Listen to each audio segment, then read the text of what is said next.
How many of you understand that you're really the talent magnet for your companies?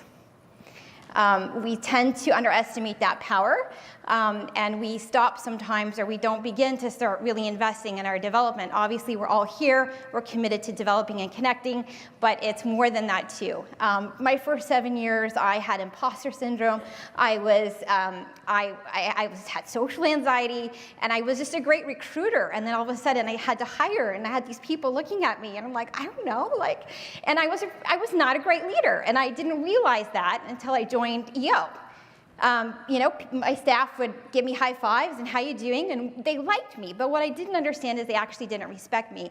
And I didn't understand that until I was served some amazing self-awareness when I went to Bell Leadership Institute in Chapel Hill, North Carolina. And it was an amazing journey, and I have spent a lot of time figuring out how I can develop my talent, how I can develop my skills for leadership, and how I can really have a bit of an executive leadership in both businesses, which has been hugely rewarding. It gives me some work-life balance, and it helps you scale your business. So it starts with you, and I really encourage you to get involved, and I can give you some ideas if you'd like some. I don't know how many of you have read Rockefeller Habits. Anybody? Yeah, by Vern Harnish. It's a great book.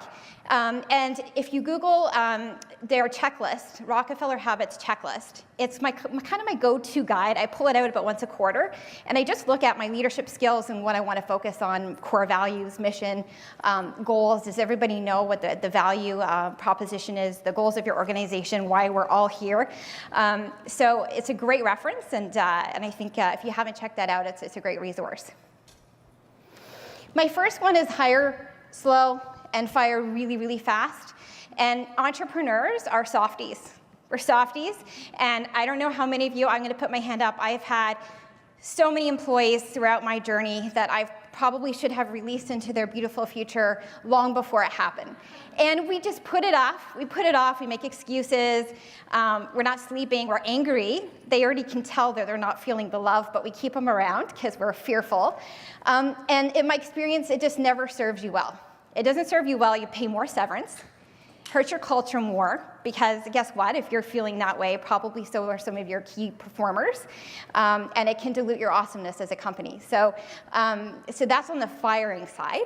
On the hiring side, entrepreneurs sometimes can fall in love with a candidate very quickly. We don't sometimes even do a lot of prep work. We go in, somebody wows us, we hire them, they start.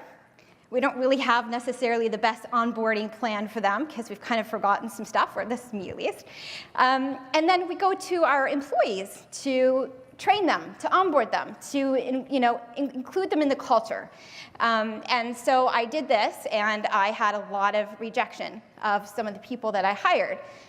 My staff didn't understand why they weren't asked, for what skill set we actually needed, if there's an opportunity for people to take on more, or why this decision was being made.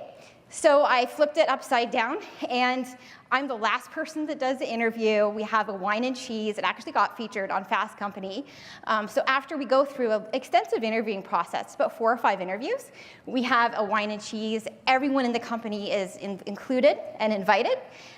It's completely optional, but everyone does attend, and everyone has an opportunity to kind of like chill out with this potential colleague.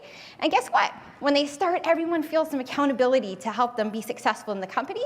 They're fully engaged. It's a great onboarding experience, and it's just like a seamless entrance to your company. And this is an important one. We're going to talk a little bit about millennials. How many of you have millennials in your company? Yeah, so at Red, it's majority millennials.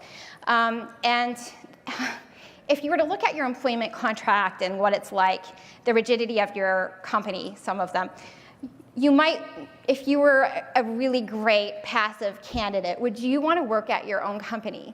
I'm so always surprised when we're looking at employment contracts in today's time with technology that oftentimes they would resemble like a structure of a company from the 80s.